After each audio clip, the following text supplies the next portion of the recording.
Olá, pessoal.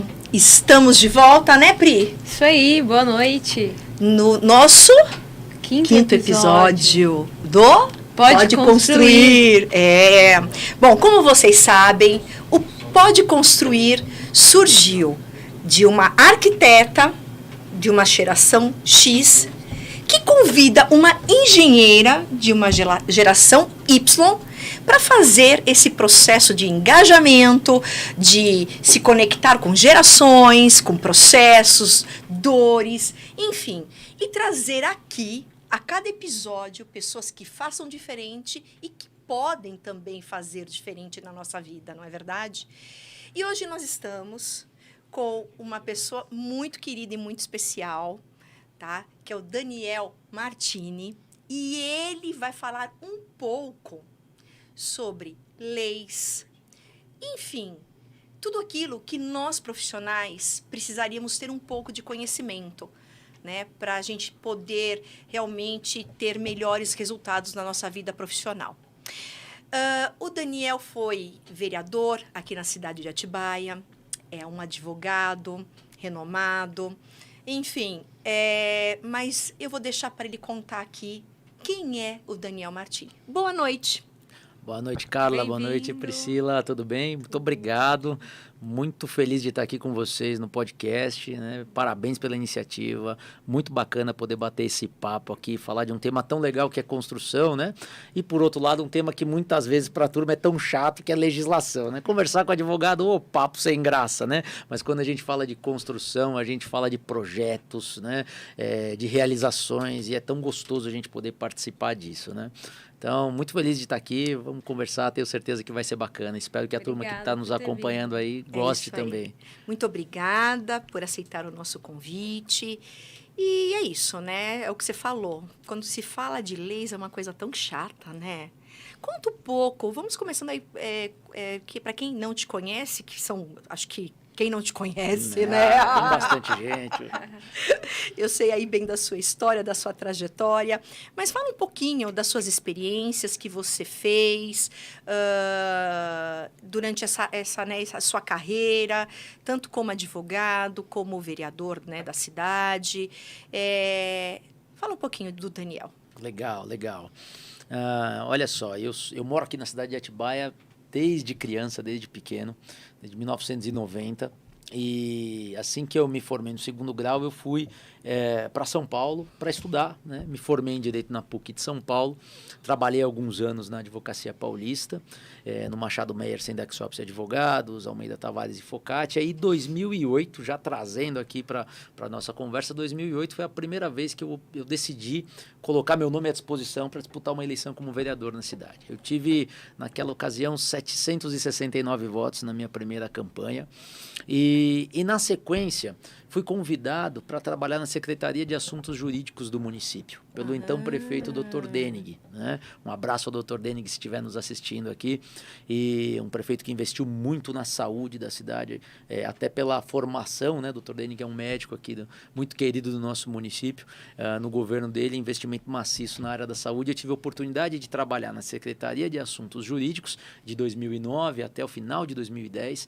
E aí, no comecinho de 2011, eu aceitei o desafio quando fui convidado por ele para assumir a chefia de gabinete da prefeitura. Foi um desafio enorme na minha vida, cara. Eu imagino. Muito grande. Enfrentamos problemas aí enormes na cidade, com alagamentos, enchentes, né? Foi aquela época daquela enchente que acabou com Atibaia. Exatamente. Nossa, você sabe que eu morava num empreendimento, era 4 prédios aqui na Santana, e o último bloco, a água chegou no primeiro andar. Foi um negócio doido, acabou com a cidade naquela época. E a gente com uma dificuldade enorme para chegar lá para prestar socorro, porque as principais vias da cidade foram alagadas naquele momento ali. Nesse período, essa chuva, 11 de janeiro de 2011. Foi verdade. Não esquece. Eu não esqueço. Era mais ou menos 1h30 da manhã, eu tô com o meu telefone. E como chefe de gabinete, na época, eu cumulava a coordenadoria da Defesa Civil. Então, eu era o responsável também pela defesa civil no município. Eu não me esqueço, tocou meu telefone, o pessoal me ligou e falou assim, Dani, a gente está com água na rua, e naquela época a gente estava acostumado a ouvir essa expressão, porque no ano anterior nós tivemos episódios de alagamentos por conta da abertura de comportas da represa de Nazaré e Piracaia pela Sabesp, a gestão do sistema Cantareira. Como vocês sabem, nós temos as represas que ficam a jusante do nosso município, né? A montante do nosso município, e elas são interligadas por túneis, né? Jaguari, a represa de Piracaia, a represa de Nazaré, liga com Paiva Castro, que é Mairiporã, de lá bombeia água para o Alto da Cantareira e abastece a Grande São Paulo, a zona norte de São Paulo. Naquele período de 2010, 2011, choveu muito. E a Sabesp acabou retendo água. Chegou num determinado momento, nós recebemos um telefonema de quem fazia a gestão do sistema. Falou, olha, vai começar a sair água pela Tulipa, né? Que é o ladrão da represa, né? E vai aumentar o volume de água no rio Atibaia. E isso vai ter um alagamento gradual nas áreas de várzea do rio. E alguns bairros, historicamente, na cidade, eles sofrem com esse alagamento, né?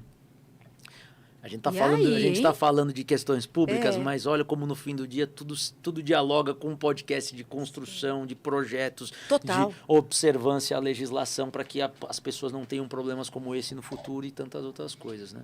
E aí, 2010, nós tivemos alagamentos por longos períodos aí, mas esse alagamento é muito característico na várzea do rio Atibaia, porque não é aquele alagamento com um perfil de enxurrada, de enchente, que vem aquela onda que você não consegue, não dá tempo de fazer nada. Né? É um alagamento contínuo, gradual, que você consegue monitorar, a água vai avançando na rua e você consegue minimamente avisar a população, olha gente, né, vamos tentar fazer uma remoção e tudo mais, em áreas de várzea do rio Atibaia. Então eu tinha enfrentado isso, mas como secretário de Assuntos Jurídicos no ano de 2010, né? Inclusive, nós promovemos uma ação judicial contra a Sabesp na sequência. Muitas situações que precisam melhor serem abordadas pelo governo do estado de São Paulo, porque a Sabesp ela tem uma concessão desse sistema, né, por meio de uma portaria. Nessa portaria são colocadas muitas regras que precisam ser cumpridas. E não eram cumpridas. Não eram, e muitas delas continuam sendo ainda. Né? Claro, né? E que precisa, obviamente, de uma gestão pactuada, um diálogo, um entendimento com as autoridades responsáveis para que as cidades que estão, que fazem parte desse sistema, elas não sejam prejudicadas. Inclusive, isso é uma pauta que eu defendo há muitos anos, né? Mas, dito isso, em 2010 nós tivemos esse perfil de alagamento, mas no início de 2011, quando a turma me ligou e falou, Daniel, tem água na rua? Eu imaginava que seria próximo ao rio Atibaia, né? Alguma coisa que estava acontecendo decorrente do extravasamento do próprio rio. E eu falei, ok, aonde está o problema que eu estou descendo? Eles falaram assim, olha, aqui no McDonald's, na Lucas. Nossa. Eu falei assim, na Lucas? Eu falei, tá, estou descendo aí. Quando eu cheguei, por volta da 1h45, 2 da manhã, quase 1,5 metro de água na frente da Red Jack. Antiga Red Jack, agora o Applebee's, né? Quem é mais antigo da cidade vai lembrar aqui. E eu cheguei e a gente não conseguia atravessar para o outro lado da Lucas para chegar, por exemplo, ali onde você estava citando, Carla, dos prédios, isso. Né? E as pessoas ali no entorno da região e para dentro do bairro precisando ser socorridas, né? E a gente tentando entender o que estava acontecendo. Porque, olha, isso aqui não está próximo das represas, isso não tem nada a ver com o rio Atibaia, o que é que está acontecendo? E aí, imediatamente, a gente começou a conjugar os fatos, né?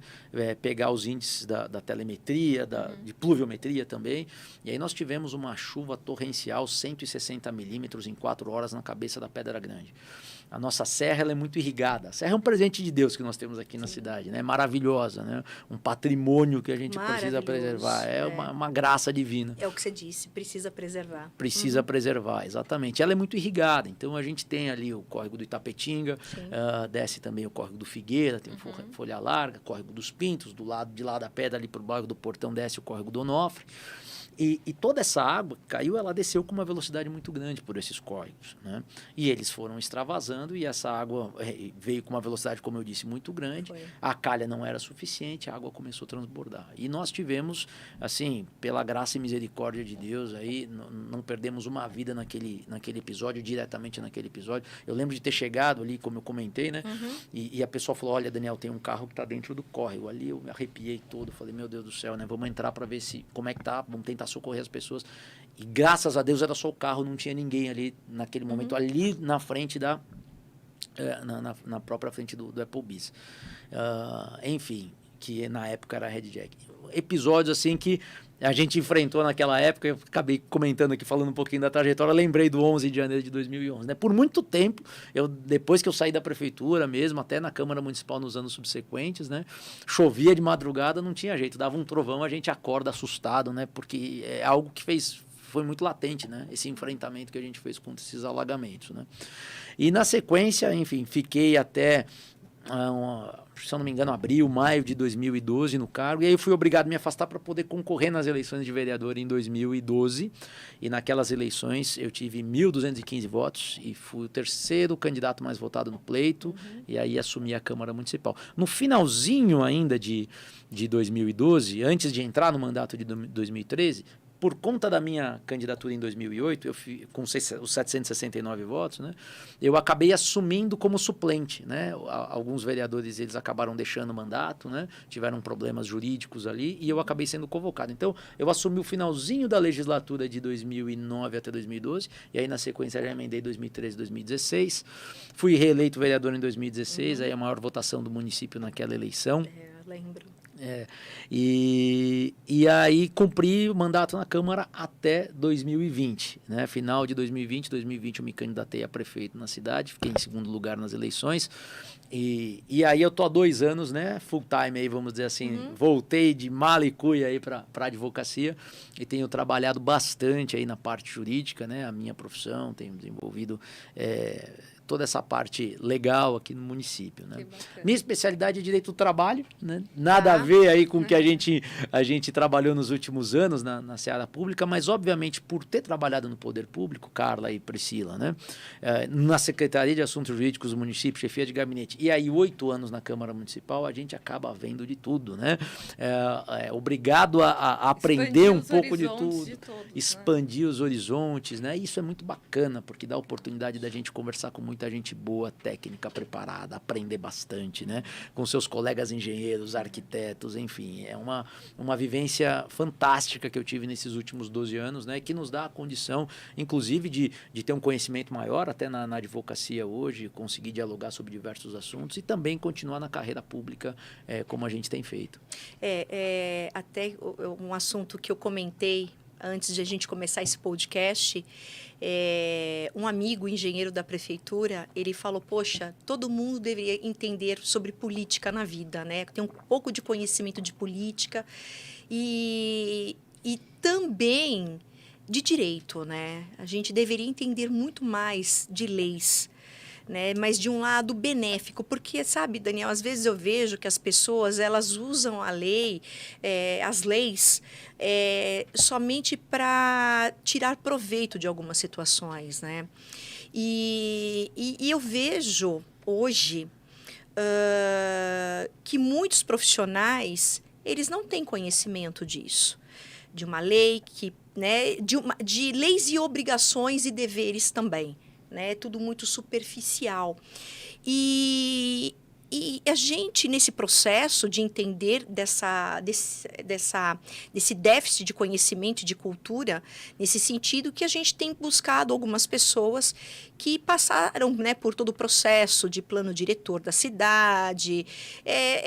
Sim, as pessoas têm que entender qual é o papel delas, né, o seu papel como civil numa cidade, né, como cidadão. E o quanto ele pode ajudar no processo. Não só o profissional envolvido, que ele tem uma responsabilidade muito grande, sim.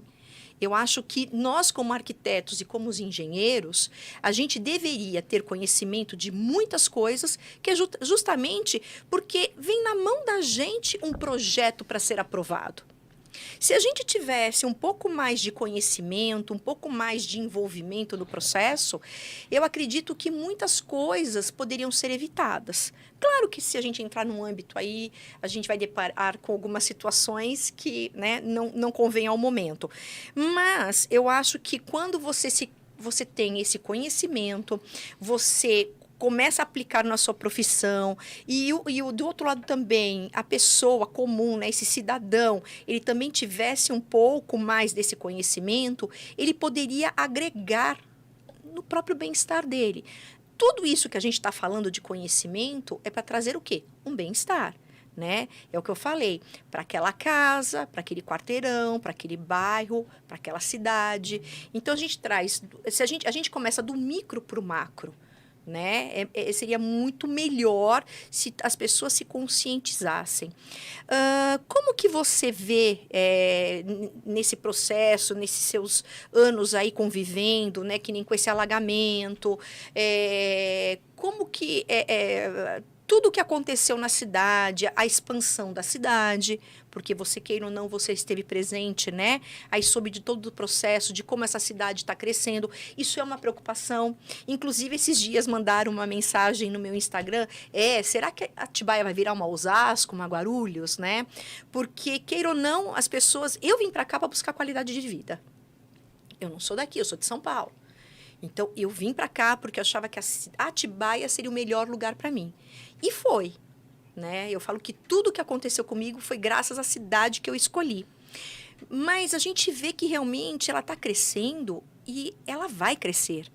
A gente tem comentado isso, comentamos no episódio anterior sobre esse assunto. Não tem como falar, ela não vai crescer. Ela vai, né? Quantos loteamentos? Mais de 200. Mais de 200? Empreendimentos em aprovação, né? E assim, e me preocupa a forma que ela vai crescer.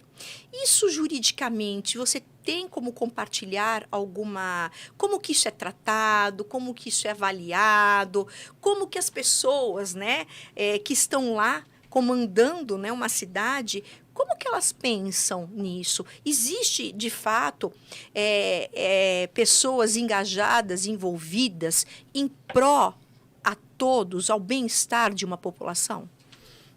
Pergunta excelente, reflexão maravilhosa. E eu vou tentar aqui contemplar na fala um pouquinho de tudo que você trouxe aqui, Carla, né? E é muito interessante porque a primeira coisa que a gente precisa ter é conceito de cidade. É conceito de cidade para saber como é que nós vamos organizar a cidade. Uhum. Não dá para a gente botar um barco no mar sem saber para onde a gente quer ir. Para onde você vai com esse barquinho? Não sei, o vento agora está dando para lá. Então, opa, vou para lá. Não, mas agora mudou o vento, agora eu vou para lá. Para. Não pode, Não, né? não dá. Não dá para a gente dançar conforme a música e se abster da função de um poder público de planejar, organizar e construir o futuro. Tem situações que estão postas que a gente não consegue voltar 200, 300 anos no passado e refazer, né? Existem passivos históricos, heranças, que simplesmente nós vamos ter que administrar e algumas delas, para dizer bem a verdade, são quase que inadministráveis. Eu imagino. Né? Agora, e isso não é desculpa para a gente não planejar o futuro. Isso não é desculpa para a gente não ter uma organização e um conceito daquilo que se quer para o desenvolvimento organizado dos próximos anos da cidade. E aí que entra o dever do poder público. Não fazendo uma legislação impositiva, mas sim construindo uma legislação pactuada com a sociedade. Né? A lei, ela é o produto, ela é o fruto do entendimento de uma vontade de uma sociedade. Né? E quando a lei ela não é o fruto da vontade da sociedade, você tem crise de representatividade. E aí você tem problema. E aí você tem panelaço, e aí você tem manifestação, que nem a gente tem hoje na cidade contra diversos tipos de empreendimentos. E aí você tem judicialização de processos para embargar ou para proibir a construção de determinado, enfim. Empreendimento, né? Exatamente. Por quê? Porque aquilo não reflete a vontade daquela coletividade da sociedade. E como que você traz a sociedade para o debate? A lei, o Estatuto das Cidades, a Constituição da República, ela traz as ferramentas para isso e traz os princípios que a gente deve utilizar na condução dessa conversa. Então, para a gente voltar um pouquinho e entender, né? A Constituição ela traz alguns princípios que devem reger a administração pública. Eu posso citar alguns para vocês aqui. O da eficiência. A administração pública tem que ser eficiente. Mas não é, mas deveria. Né? Como que a gente consegue, enquanto poder público, criar mecanismos para que ela atenda a demanda do cidadão de forma rápida e eficiente? O poder público ele tem que dar toda a condição para a iniciativa privada trabalhar. O poder público ele tem que fomentar, né, a economia, e a iniciativa privada vem e faz a parte dela. Agora, o poder público ele dá a diretriz. Ele é o poder regulador. Né? Então, a administração pública ela tem que ser eficiente. O outro princípio é o da moralidade. E aí fala por si só. Né? né? É o que se espera de todo e qualquer agente político, agente público, é que ele tenha, ele seja probo, ele seja correto, ele seja honesto, né? E trate todos os assuntos da administração pública com moralidade. A gente pode falar da transparência, é princípio constitucional. Publicidade, né? Quando a gente fala da publicidade, o que quer dizer isso? Que tudo que a prefeitura faz, ou o Estado, ele tem que prestar contas daquilo para o cidadão. E não de forma a confundir mais o cidadão, né? Não adianta botar olha aqui, você pede um documento para a prefeitura, te dá um calhamaço, um processo de 200 mil folhas aqui, ó, procura a informação que você quer. Isso não é trabalhar com transparência, com publicidade, né? Você tem que facilitar o acesso à informação. São alguns princípios que eu trouxe aqui, né? E tem um deles que é muito interessante, né? Que a gente trata no direito administrativo, né? Que é a supremacia do interesse público sobre o interesse privado. Uhum. O que quer dizer isso? Olha, todo e qualquer ato da administração pública, ele tem que ter como escopo, como horizonte, o interesse coletivo, e não o interesse de A, de B ou de C. Né? Muitas vezes o interesse de A, B ou C vai ser semelhante ao interesse coletivo. Aí, ok. Agora, você não pode trabalhar em benefício de A, B ou C contra o interesse de uma coletividade. Né?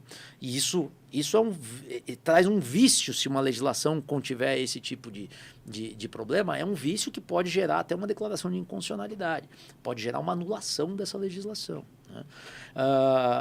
Um outro princípio da administração pública é o princípio da impessoalidade, que de certo modo está até ligado com essa questão, né, do interesse público sobre o interesse particular. Tudo que a administração fizer, ela tem que ser impessoal. Assim, eu não tenho que fazer uma lei porque eu vou ajudar A, B ou C. Se tem uma situação colocada que é de interesse público e coletivo, que vai resolver um problema e vai indiretamente também resolver a situação do A, B e o C, mas se tiver um interesse público e coletivo que está demandando uma ação específica, ok. Mas se for só para resolver um problema de um cidadão ali, essa legislação ela contém um vício aí, né? Porque você está fazendo uma lei de cunho pessoal para favorecer o seu amigo ali, qualquer coisa que o valha, em detrimento do interesse público e coletivo. Quando você começa a ter esse tipo de processo, você vai ter uma ruptura do sistema. Não tenha dúvida. E qual sistema eu estou dizendo? O sistema da representatividade. O sistema da credibilidade de quem está na ponta produzindo a legislação com aquele que o elegeu para fazer uma legislação que seja representativa, que seja coerente e também para fiscalizar aquilo que está acontecendo na cidade. Quando você tem claramente muitos movimentos, né, de êxodo, que a gente viu na pandemia, muitas pessoas vindo para o município, um crescimento demográfico que já era anunciado, mas, de certo modo, você não tem um poder público que tem uma atuação eficiente, programática, que projete a cidade para os próximos anos de forma organizada e que não respeite as suas características históricas e culturais do local onde as pessoas vivem, né, você vai ter problema. E o resultado está aí. Né? Não adianta a gente querer tapar o sol com a peneira. Nós estamos vendo muitos problemas como esse na cidade. Por quê? Fruto de construções que não foram, de certo modo, pactuados, não com toda a sociedade ou com uma parcela da sociedade, que, de fato, não recebeu bem essas alterações legislativas. E aí a importância, Carla, né, enquanto sociedade, da gente conseguir colocar todo mundo na mesma mesa, porque ninguém é inimigo de ninguém, muito pelo contrário, né? O empreendedor, ele é um facilitador do desenvolvimento econômico da cidade, está gerando emprego, está gerando renda, está movimentando o comércio, né? Está criando uma demanda, está criando um atendimento para uma demanda habitacional que muitas vezes está represada, né? Em diversos segmentos, pode ser uma linha de habitação de valor mais acessível ou até de alto padrão. Depende, não tem problema. Você está gerando, a economia está sendo movimentada. Então, o empreendedor é fantástico. A gente não tem que fazer absolutamente nada para espantar o empreendedor. Mas a gente tem que trazer o empreendedor para a mesa para também mostrar para ele o seguinte, olha, a nossa cidade ela tem algumas situações, né, e que a população vai receber muito melhor um empreendimento A, B ou C se a gente conseguir chegar num consenso daquilo, olha, aqui é lugar para fazer isso, aqui talvez não seja adequado fazer um empreendimento dessa natureza, como que a gente organiza isso. E a legislação, ela acaba sendo, no fim do dia, um fruto da discussão da sociedade, feita pela sociedade. É por isso que o Estatuto da Cidade traz o ferramenta da audiência pública. Você faz audiências públicas para coletar subsídios para tomada de decisão. Algumas delas são meramente consultivas, E aí você tem ruptura de representatividade quando se convoca a audiência pública, a população comparece em massa, se manifesta contra determinada proposta e no dia seguinte vem a prefeitura, vem a Câmara, vem quem quer que seja e delibera absolutamente sentido contrário àquilo que foi manifestado pela população na audiência pública. Né? O povo se sente feito de trouxa, de otário. Por que eu vim aqui? Né? Todo mundo contra o negócio. No dia seguinte você dá uma canetada dizendo que não, que está aprovado, que vale, que não sei o quê. Ah, mas é porque a audiência pública não é deliberativa, ela é só consultiva. Olha, tudo bem, mas espera aí. Então, para que tem, né? Então, para que tem, né?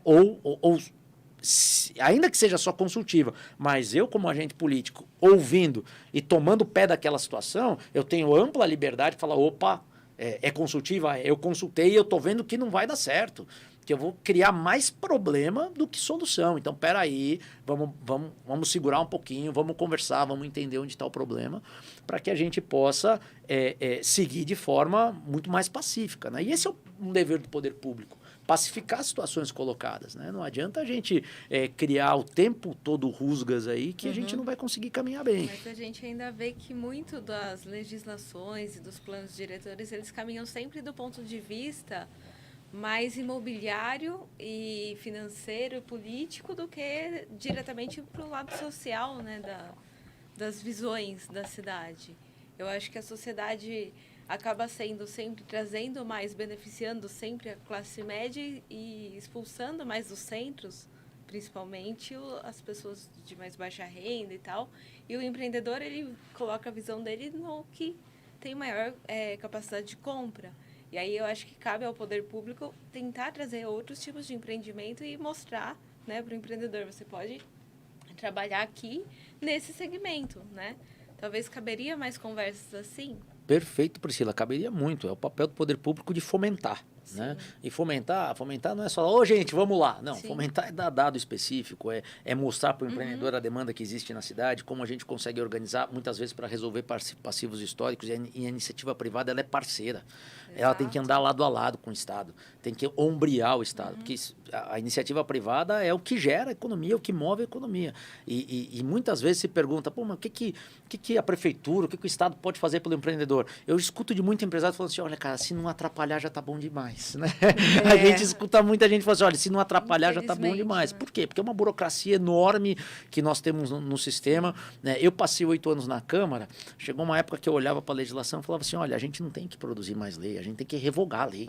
É tanta lei inútil que tem aí, é tanta lei desatualizada que a gente não deveria estar fazendo. Para que essa produção translocada de legislação sem sentido? Vamos trabalhar com o que tem, vamos fazer cumprir aquilo que tem de legislação e, obviamente, aquilo que precisa ser ajustado, a gente ajusta. Agora, nesse movimento como um todo, Priscila, o poder público, ele tem muitos bons profissionais. A Carla citava um deles aqui antes do nosso podcast, nominalmente, inclusive, né? São pessoas gabaritadas, que têm uma condição técnica privilegiada, que entendem de administração pública. E esse diagnóstico de cidade pode ser feito, e a prefeitura deveria e tem condição de fazer isso, né? Seja a prefeitura, seja o Estado. Né? E a partir daí, pactuado com a sociedade, conversado com a sociedade, entender o seguinte, olha, nós vamos em que sentido? Né? A gente está falando um pouquinho de plano diretor aqui, né? Para a turma que está nos ouvindo, que está nos assistindo, o plano diretor é uma legislação, talvez, para explicar de modo bem prático, né? Norteadora. Ela traz elementos e diretrizes, né, para o desenvolvimento da cidade pelos próximos anos. Ela não é uma legislação específica, que traz regra prática de como vai ser, como deve ser feito e tudo mais, mas ela traz elementos norteadores. É um plano, né? É um plano, exatamente. Ele tem subprodutos. Né? Um subproduto do plano diretor, por exemplo, a lei de uso e ocupação de solo. E aí que talvez para mim é a legislação mais importante do município. Né?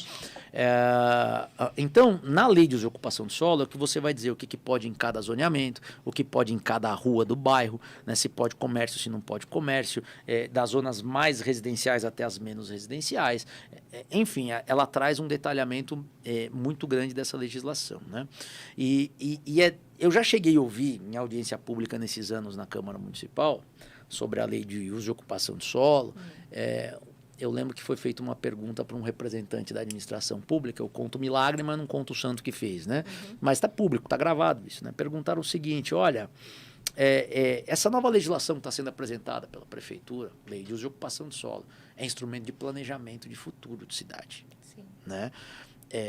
Você tem que analisar uma cidade, nós temos elementos para isso, norteadores, vetores de crescimento, o que nós vamos fazer para os próximos anos, para isso que a gente tem. Quando a gente faz uma casa, a gente não faz projeto. O que cada região precisa, né?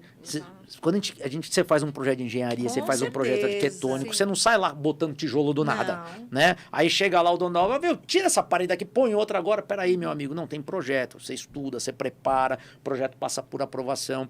É isso aí. É um planejamento. É isso planejamento. É gestão, é planejamento. É gestão e planejamento. É cronograma, é tudo, né? É perfeito, né? E aí fizeram a seguinte pergunta: olha, essa lei que está sendo apresentada de uso e ocupação de solo, ela está planejando, está antevendo, está projetando a cidade para quantos anos? Para 10, para 20, para 30? Uma pergunta muito interessante de um cidadão. A resposta da pessoa responsável pelo, vamos dizer assim, pela condução do setor da prefeitura naquele momento. O senhor acha que eu tenho bola de cristal? A lei é para agora. É para 2 anos. E se a sociedade mudar, a gente muda a lei de novo. Tá gravado. Então, é complicado, então você fala assim, cara, claro que a sociedade é dinâmica, né? E o poder público ele tem que antever que a sociedade é dinâmica, né? É para isso que o poder público tá lá. Porque não dá simplesmente para dançar conforme a música, porque senão não tem planejamento. Exato. Se não sabe o que você faz, você fica querendo cachorro correndo atrás do rabo, você fica enxugando gelo, você fica fazendo qualquer coisa que valha, menos planejando e dando uma condição de um crescimento organizado, sustentável, que traga qualidade de vida, bem-estar para a população, né? Crescimento demográfico não é sinônimo de desenvolvimento, né? Mas muito pelo contrário, ainda mais se tratar do jeito que está sendo tratado sem qualquer tipo de planejamento, né? O que se tem não é um crescimento, se tem um inchaço. E com o inchaço, você traz diversos tipos de problemas, né? E quem está por trás disso? Vamos lá, né? Tem questões históricas, passivos históricos, que são de difícil solução, que não é culpa de ninguém que está aí e que simplesmente é um problema que está posto e a gente vai conviver com eles. E toda administração que passar pelo poder público vai ter que, de algum modo, tentar melhorar aquela situação e talvez não vá resolver, mas vai tentar apagar aquele incêndio ali. Agora, tem outras situações que está totalmente na responsabilidade de quem está sentado, de planejamento e olhar a sociedade para o futuro. Porque senão a gente vai gerar mais passivos como esse, a gente só vai continuar gerando passivo, mais passivo, mais passivo, mais passivo. Então, o dever do poder público, ele é ouvir a sociedade, ele é entender qual é o clamor da sociedade, as demandas, os problemas de toda e qualquer faixa de renda social, a demanda de habitação popular ou talvez de empreendimento de alto padrão. E também entender a vocação da cidade e falar assim, olha, nós queremos ir para cá, né? Nós vamos seguir desse modo. Não tem problema nenhum o desenvolvimento chegar e vir com muita força. Isso é muito bacana, mas a gente tem que organizar, porque senão com esse desenvolvimento vão vir problemas que a gente não vai dar conta. E aí aquela cidade maravilhosa da qualidade de vida, né? Aquela cidade que você escolheu para criar teus filhos, a tua família, para morar e que tanto apaixonou a todos nós, né? E que continua atraindo pessoas para vir para cá, talvez num curto espaço de tempo ela não vai ser tão bacana assim. Talvez ela não reflita mais aquilo que trouxe tantos de nós para cá. Por quê? Total ineficiência de planejamento. E simplesmente um poder público que ficou refém de uma iniciativa predatória, né, de determinado segmento da sociedade. Então o poder público tem que se posicionar junto com o empreendedor. Olha, vamos fazer aqui. Porque aí todo mundo ganha. Todo mundo ganha. Um crescimento organizado vai fazer com que a demanda de procura de imóveis, de construção na cidade seja muito maior. Porque cada vez mais pessoas vão querer vir para um lugar bacana, organizado, que tem espaço para tudo. E a cidade tem espaço para tudo, né? Desde que a gente faça de forma organizada, dá para fazer tudo. Desde que tenha planejamento. Inclusive, como a gente já também citou, diz que Atibaia tem o mesmo tamanho que a cidade de Guarulhos. Né, em termos de quilômetros quadrados, né, perímetro aí de cidade. Tudo bem que uma parte dela é INCRA, né, ainda são as fazendas, são, né, essa parte mais rural. E que, obviamente, com as mudanças, né, de plano diretor, como ela está se expandindo, né, sentido Campinas. Grandes áreas de expansão urbana, né? Não Pra é, todos Pri? os nomes ali do bairro da Usina, Chácaras Brasil, toda Exatamente. Cachoeira. Né? E a gente vê, né, que assim, ela está indo, ela está crescendo. Né? E exatamente, tem aí o empreendedor que vem e fomenta, mas que eu acredito que o poder público, já que está tendo um empreendimento ali, o poder público também que tem que estar junto. Né? A prefeitura, enfim, tem que estar junto nesse processo. Então, se eu vou montar ali um loteamento, qual é o entorno? Como vai ser o entorno desse loteamento? E não é só o entorno. A estrutura. Não tem condição. Não tem condução, não tem supermercado. Não tem, a pessoa comprar não tem. um pão, ela tem que atravessar a cidade, né? Ela não consegue sair para trabalhar. Exato. Porque não tem um ônibus que passa. Então, hoje você vê, eu, por exemplo, a minha funcionária, ela só consegue chegar na minha casa de mototáxi. Ela não consegue pegar um ônibus para chegar, não tem transporte público para chegar até em casa. Né? Por quê? Por que não tem? Porque só tem 2 horários, um de manhã e um à tarde, para levar esse pessoal para trabalhar. Né?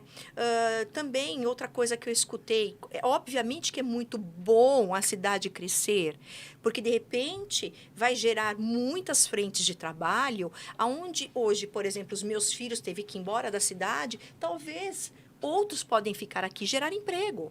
Né? Emprego com qualidade, com a profissão. Né? Eu tenho um filho que é economista, uma filha que é jornalista. Quer dizer, será que eles não poderiam estar aqui trabalhando em pró à cidade? Né? Com conhecimento, com toda a bagagem que eles foram buscar. Então, assim, eu vejo uma relação. Quando essa pessoa falou que não tem bola de cristal, não sei quem é, mas, assim, ela não foi feliz na colocação dela. Porque dá, sim, para a gente prever. Dar e tem que dar. Porque isso é coisa de Brasil. Porque se a gente for fazer isso fora, for ver isso fora, desculpa, você vai ver que tem planejamento, sim. Para daqui 20 anos. As grandes cidades, elas se planejam para daqui 20 anos. Sabe? E não pode impactar, não pode ter um impacto negativo com as pessoas que estão no entorno. Aí você fala que a gente tem heranças. Sim, nós temos heranças. Né? O Brasil é um Brasil cheio de heranças negativas. Né? A história diz isso. E essa cultura ela é muito enraizada. Queira ou não, a gente é um país jovem ainda, mas hoje é um país com muita inteligência, um país com, sabe, assim, rico em tudo. Eu falo que se a gente tivesse pessoas que pensassem mais no coletivo, esse país não seria como é. Eu acho que a gente teria grandes oportunidades. Quantas pessoas precisam ir para fora do Brasil? Já teve um caso de uma pessoa aqui que ela tinha tanto conhecimento, mas ela estava aqui, ela não conseguia engajar em nada. Ela teve que ir embora do país, ela teve que se fazer lá, e hoje ela é chamada para vir dar palestras aqui e oferecem, assim, valores que ela tinha esse conhecimento aqui. Ela não foi explorada como ela poderia, ela não teve uma oportunidade nesse país. Então, quando eu falo isso no macro, né, um pouquinho, e eu fico imaginando, poxa, Atibaia, ela está começando agora, né, essa expansão. E por que a gente não pode fazer dessa cidade uma cidade modelo? Como tem um projeto de cidade inteligente. Sim, Smart Cities. Smart Cities. São José dos Campos teve prêmios sobre isso, foi conceituada entre as 79 cidades, né, do Brasil. Nós temos um puta núcleo de tecnologia em Campinas. Muito próximo a tudo, né? É considerado um dos melhores do mundo.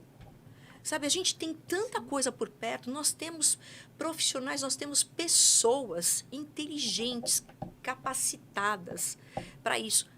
Por que não, sabe, ter essas pessoas ao lado? Por que não pensar, num coletivo, porque, sabe, Daniel, eu sou o tipo de pessoa que, assim, a minha vida inteira, eu sempre falei que o resultado do meu progresso é fruto do meu desempenho no meu trabalho. Eu falo que a prosperidade vem de um trabalho que é feito através daquilo que você ama. É dedicação, é amor, é conhecimento, porque não adianta você também amar se você não conhece, né? Então, eu sou muito a favor, né, de você ter esse resultado através de um bom trabalho. E eu também sou muito a favor, porque hoje eu acho que o lifelong learning, ele é fundamental. Hoje eu escutei uma frase que eu falei, é verdade. Não adianta a gente ter experiência. Achei muito interessante. A gente pode ter experiência, mas a gente não tem tanto conhecimento. A gente só tem experiência quando a gente, assim, o conhecimento tem que vir junto com a experiência. Não é porque você ficou, eu vou falar assim, eu estou 20 anos na obra, que eu tenho experiência de obra. Mas eu tive que buscar conhecimento, eu tive que buscar especialização, eu tive que me reposicionar no mercado, eu tive que buscar... muitas ferramentas para eu poder, nesse momento presente, fazer o melhor. E eu vejo que a gente vive uma lei, uma legislação que não condiz mais com o mundo de hoje, né? E também a gente vê o quê? Uma nova geração. E isso é algo que me preocupa. Esse novo consumidor, o olhar desse novo consumidor. Ele não é um consumidor que vai querer fazer... ele vai querer experienciar, ele vai querer viver. O trabalho, a forma, a tecnologia. Eu vejo tanta coisa se transformando. Nós estamos num momento de uma transformação muito grande na humanidade.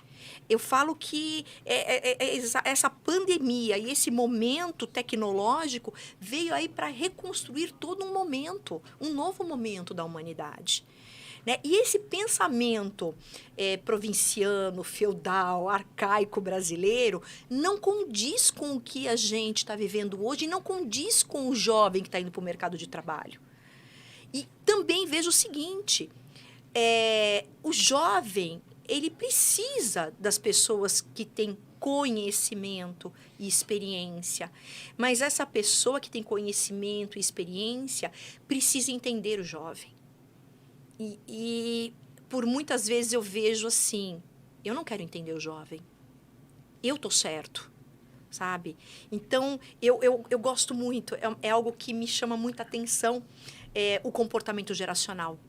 E isso me levou até para uma pós-graduação, porque eu acho que entender o ser humano é algo fantástico, sabe? Eu acho que quando você se preocupa em entender, você consegue também se entender como ser humano, né? E a gente busca, né, exatamente isso, entender como que uma cidade pode ser transformada e também ser uma cidade que pode trazer algo melhor para quem está chegando, para quem está aqui, e não deixar que pessoas que têm tanto conhecimento, e enfim, esse jovem que está aqui, né, ele poder continuar aqui e fazer o melhor para essa cidade, entendeu? É um desafio que ele deve ser enfrentado em conjunto, pelo poder público, pela iniciativa privada. E eu acredito que uma organização de cidade, ela vai criar cada vez mais oportunidades para que esse jovem se desenvolva aqui, para que fique aqui, para que crie raízes e tenha atividade econômica aqui. E a gente tem grande potencial de desenvolvimento econômico. Não só pela localização geográfica da cidade, que é o que todo mundo bate muito nessa situação, né? Atibaia está na esquina da Ipiranga com a São João, né? Isso aí, né? Como diriam os antigos, né? Falando da outra geração, né? Exatamente. A esquina da Ipiranga com a São João, que é Adão Pedro com a Fernão Dias, perto do sul de Minas, Campinas, São José dos Campos, pertíssimo de São Paulo, né? É uma localização extremamente privilegiada sob a ótica, né? De tudo que se pode desenvolver estando bem localizado e tendo acesso fácil por meio de rodovias. Paralelamente, como a gente falou aqui no começo do nosso bate-papo, a gente foi agraciado, né, com um monumento natural, que é a Pedra Grande, a Serra do Itapetinga, que é algo que muitas vezes eu fico pensando assim, mas por que a turma... Como é que a gente não entende que isso é um patrimônio nosso, que a gente tem que defender com unhas e dentes e entender como isso pode ser vetor de desenvolvimento econômico? E a gente simplesmente fica permitindo, a gente fica flertando o tempo todo com situações que podem denegrir, que podem prejudicar, que podem, vamos dizer assim, deixar esse patrimônio menos atrativo, né? Seja para a nossa população, seja para o turista que quer investir na cidade. É todo o tempo isso. Né? Por quê? Porque um determinado movimento da sociedade ou segmento econômico vem com proposta e é avassalador e precisa desenvolver. Não é assim. Aí entra o poder público para falar, cara, não é assim. Segura aí, vem cá que eu vou te explicar por que não é assim. Entra na história do interesse coletivo sobre o interesse privado. Entra na história desse confronto de gerações, Carla, né, que você está falando da questão da tecnologia do mundo. A gente tem uma mudança comportamental por conta da individualização gerada pelo telefone celular, que não é um mal em si, né, pelas redes sociais, que não são um mal em si. O problema é como a gente lida com isso. Porque se a gente pega e se fecha aqui e eu deixo de conviver em sociedade, e eu acredito que todo o meu nível de relacionamento ele está, vamos dizer assim, restrito à minha comunicação, inbox, direct, curtida, comentário e compartilhamento, e sem ter vida social, cada vez mais a gente vai se enclausurar, vai perder esse sentido de sociedade, esse senso comum de cuidado um com o outro, e aí cada vez mais a gente só vai fazer sentido aquilo que nos afeta diretamente, né? O sujeito ele nunca vai entender por que ele não pode impermeabilizar todo o terreno da casa dele. Por quê? O terreno é meu, o dinheiro é meu, eu paguei, por que eu não posso impermeabilizar tudo? Porque ele não entende que ele tem que deixar um percentual de recuo para a permeabilização do solo, porque é a parcela que ele dá de contribuição para que a gente tenha, vamos dizer assim, permeabilidade em relação à água pluvial, que vai contribuir de certo modo para que a gente tenha menos alagamento na enchente com aquele que tem menos condição. Né? Que é quem mais afetado porque está numa região que não é tão privilegiada ou que historicamente sofre com alagamentos. Né? E isso, né, não é privilégio dessa geração só. Vem de legislações antigas, anteriores, que não se pensaram nisso, de um poder público ineficiente na fiscalização que deixou as coisas serem feitas à revelia. Né? De legislação e que depois vinha, dava um afago aqui, resolve aqui, toda hora com uma legislação permitindo que aquilo fosse resolvido e vida que segue, né? E aí a gente tem situações que são inadministráveis, né? E que são fruto dessa questão de uma visão muitas vezes míope, né? De entender que você está inserido numa vida, numa coletividade e não simplesmente no seu quadrado. Né? E isso é um problema que a gente enfrenta hoje, é um problema que a gente vai enfrentar enquanto sociedade é geracional. Né? Eu tenho críticas severas à minha geração, né? Severas à minha geração. O nosso desinteresse pelas coisas que são colocadas diante de nós enquanto relações de sociedade, de construção de cidade, de debates públicos, né? de entendimento e valorização de história e de tradição, é um negócio assustador. Né? Produção de conhecimento, Carla, né? A gente estava falando disso. Experiência ela precisa estar aliada com conhecimento. Né? Que tipo de conhecimento a gente está produzindo ou a gente está buscando?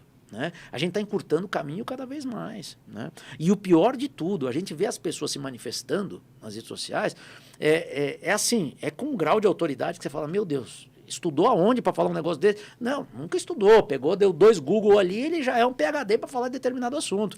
Isso é complicado. O que saiu de PhD em pandemia, saúde pública... Coaches.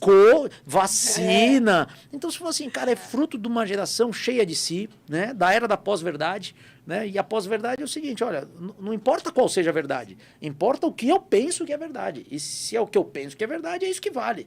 Não importa se a verdade é diferente, mas o que eu acho é o que importa.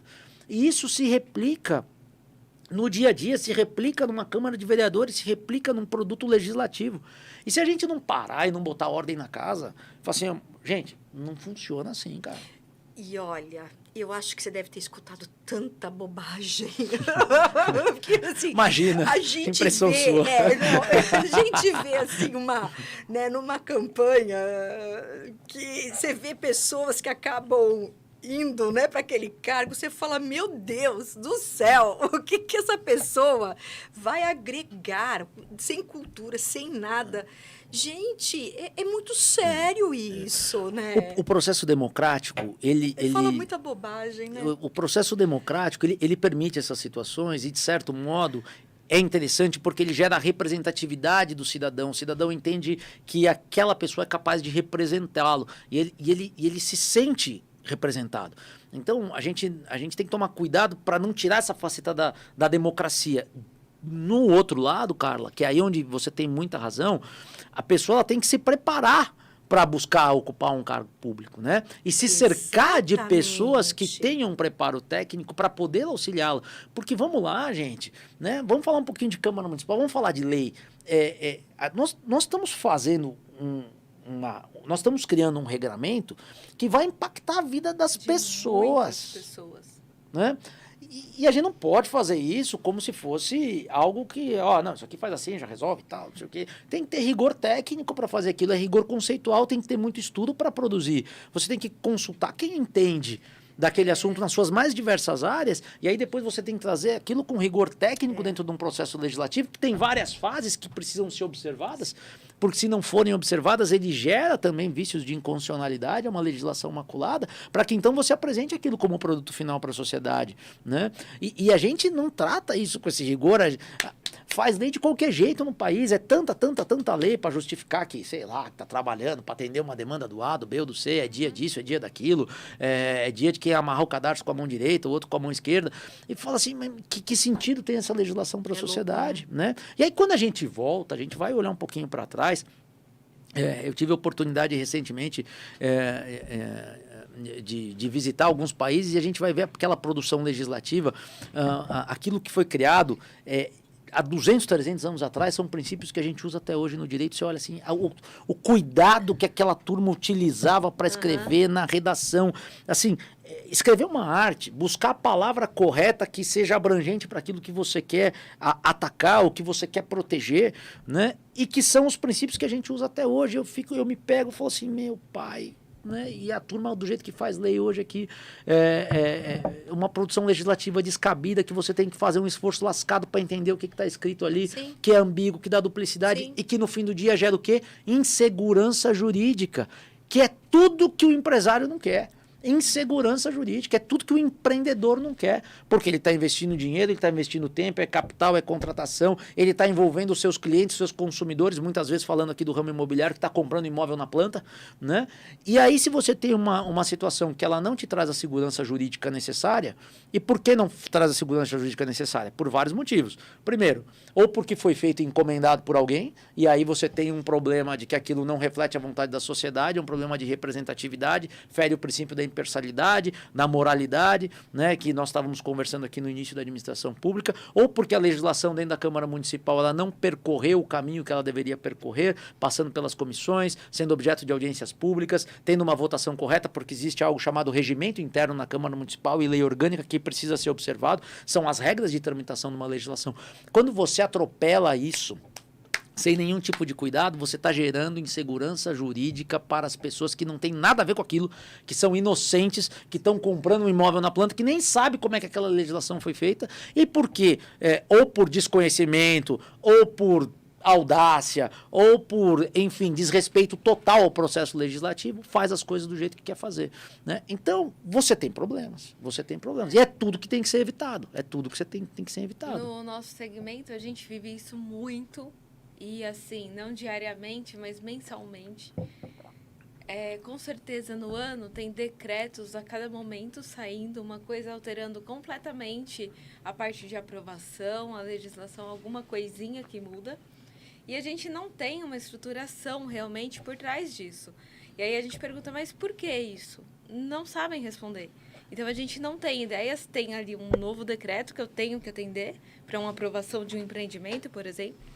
Mas não tem nada, e ninguém sabe me dizer o caminho, o porquê que chegou daquilo e como que eu chego para o meu cliente explicar para ele.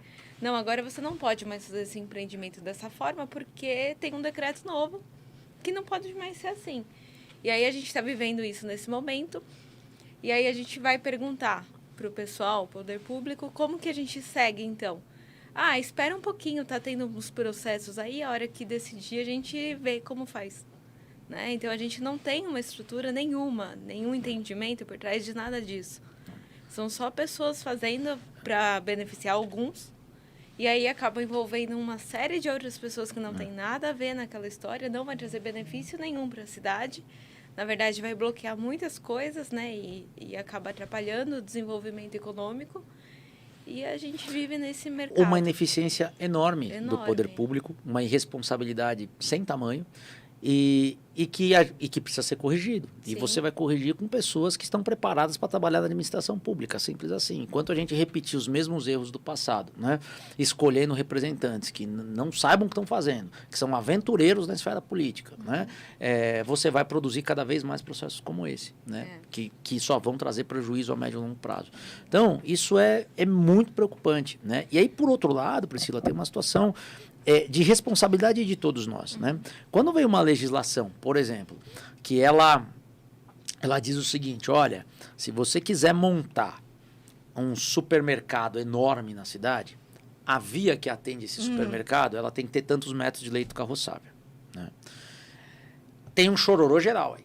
Por quê? Porque a via onde um sujeito tem um terreno que ele quer vender para uma grande rede de supermercado é uma via que tem 3 metros de leito carroçável, 4 metros de leito carroçável, uma situação histórica colocada. E ele quer... mas como assim? Mas por que isso agora? Para me prejudicar? Não, não é para te prejudicar. O interesse público, coletivo, ele sobrepõe ao interesse privado. E aí começa a gerar um burburinho geral na cidade, onde já se viu uma restrição dessa. Olha, uma restrição dessa ela tem uma razão de ser.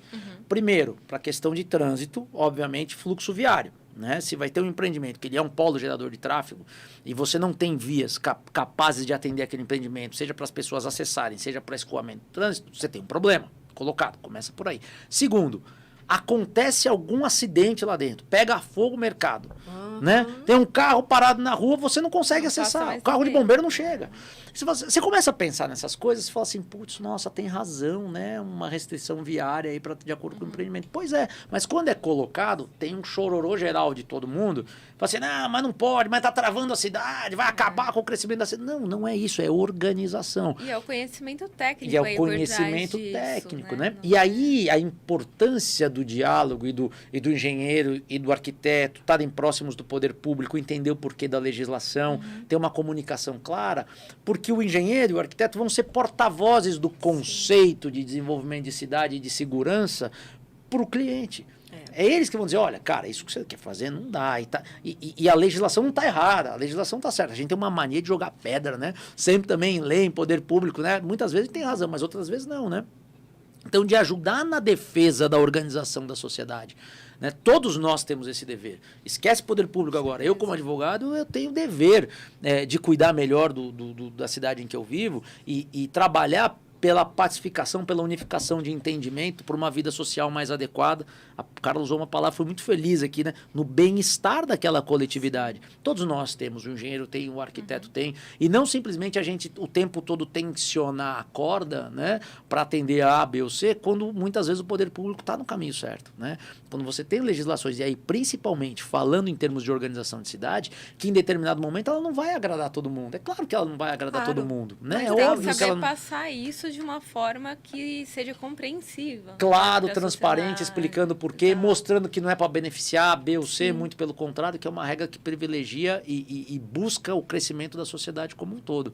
Né? Então, isso, no meu entendimento, ele é fundamental para que a gente consiga se desenvolver e chegar nesse ponto que a Carla está colocando, de ser um lugar adequado para as pessoas viverem, se desenvolverem, trabalharem, criarem suas famílias e tudo mais. Né? Nós somos agraciados, né? E muitas vezes a gente atenta contra aquilo que pode nos favorecer muito em termos de desenvolvimento econômico. Né? Então a gente precisa olhar com mais carinho sobre isso. A gente tem algumas perguntas, né, Cris? Isso. Uma pergunta, eu acho que é da hora que você estava falando em relação ao plano diretor da participação da população. O Braulio Grossi pergunta se o plano diretor não é obrigatoriedade do poder público.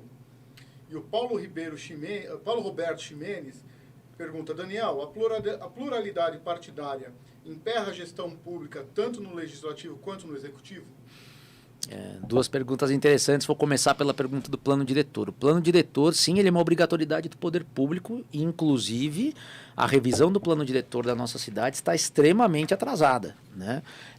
O plano diretor vigente de 2006 até 2016. 2016 deveria ter sido feito um outro plano diretor, né?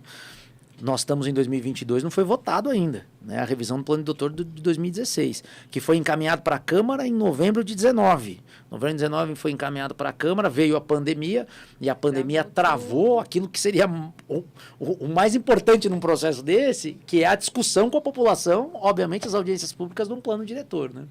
Então, mas já veio totalmente atrasado e ainda não foi feito. Mas sim, uma obrigatoriedade do poder público, Braulio, está em tramitação, salvo engano, na Câmara Municipal, e precisa ser votado com urgência, né? Porque ele traz um regramento, regramento genérico, macro, norteador, para aquilo que a então administração pública que encaminhou o plano diretor para a Câmara entende para a cidade, né? E aí, a partir do novo plano diretor, as outras legislações, os subprodutos vão ter que estar de acordo com o plano diretor, porque se não estiverem, eles serão tidos por inconstitucionais, né? E esse plano diretor trazia, pelo menos enquanto eu estava na Câmara, algumas situações importantíssimas aí para se discutir na cidade, como limitação de pavimento em determinadas áreas, né? Essa questão hoje que pega no município da verticalização desenfreada é algo que não nos pertence, né? E muitas pessoas na sociedade estão se movimentando. A gente vê as associações, criações de movimento querendo discutir, dizendo o seguinte: olha, não é que a turma é contra prédio, não, mas tem lugar, né? Tem que planejar, né? Não dá para sair à torto e à direita fazendo uma verticalização desenfreada que vai trazer retrocesso sob a ótica do trânsito na cidade, da infraestrutura urbana. Será que a gente tem infraestrutura para atender tudo isso que está sendo feito? E nem é por demanda, né? Essa verticalização de Atibaia não é nem por demanda, ela é mais assim por iniciativa, taxas de juros boas, o capital estava disponível, o empreendedor faz. Sim. Né? A gente nem tem esse público realmente represada, vamos dizer assim, para isso, né? Então, é algo que precisa ser discutido, o plano diretor precisa ser votado, né? E a partir daí as outras legislações serem trabalhadas de forma técnica e, obviamente, pactuadas com a sociedade. Isso é fundamental. Código de postura e tantas outras, além da lei de usocupação de solo, né?